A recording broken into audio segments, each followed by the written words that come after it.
Deep in the suffocating darkness of Sand Cave, Floyd Collins lay helpless, his ankle crushed under a massive rock, the damp air stealing his warmth with every breath.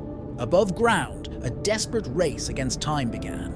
Rescuers digging tirelessly, crowds gathering in morbid curiosity, and the nation holding its breath. How did a daring explorer end up trapped in this cold, unrelenting tomb? And what made his story one of the most haunting in American history? This is the tragic tale of Floyd Collins.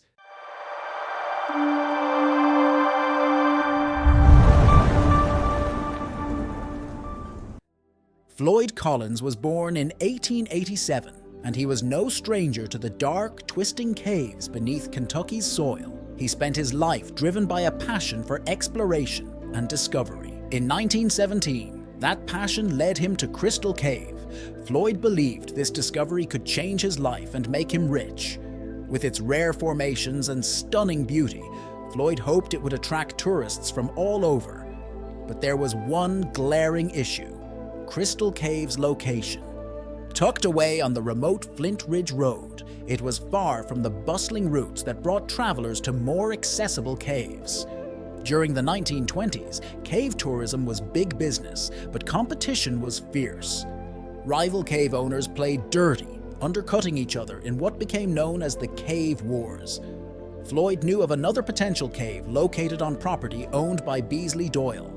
This cave, known as Sand Cave, had prime real estate situated right beside Cave City Road.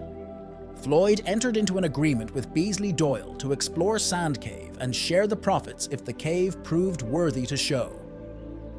On January 30th, 1925, Floyd first entered Sand Cave with only a single kerosene lantern, and the passageways were tighter than anything he'd faced before. He found himself squeezing through tight passageways, at one point so tight that he had to inch through on his stomach, with one arm stretched out ahead of him, pushing his lantern, and the other arm at his side. Beyond this crawl, the cave began to open up, but his lantern suddenly began to flicker. Floyd knew the peril of losing light in a cave, so he reluctantly began his return journey. As he returned through the tight crawl, his foot dislodged a 27-pound rock which wedged his ankle in place. Try as he might in his awkward position, he could not remove his foot. He was trapped in a stone straitjacket. Once it was discovered that Floyd was trapped in the cave, rescue efforts slowly ramped up. Engineers, geologists, and cavers were called in from all over the local area and state. When more conventional means failed, miners began digging a shaft to reach him. Rescuers worked long hours day and night in hopes of finding a solution to getting Floyd unstuck from Sand Cave. The workers encountered periods of rain and cold weather, cave collapses, and disagreements among leaders on how to proceed. The rescue efforts spanned over 17 days, with many tactics to rescue Floyd attempted, but all of them ultimately failing. As days turned into weeks, Floyd's story gripped the nation. Reporters flocked to Cave City, turning the site into a media circus. On February 16, 1925, the 18th day after his entrapment, rescuers finally reached Floyd via a 55-feet vertical shaft, but it was too late. Floyd Collins was pronounced dead of exposure, and Sand Cave was sealed with Floyd's body inside.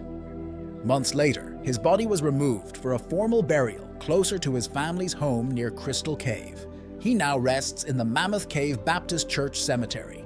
Do you think you could have survived the depths of Sand Cave?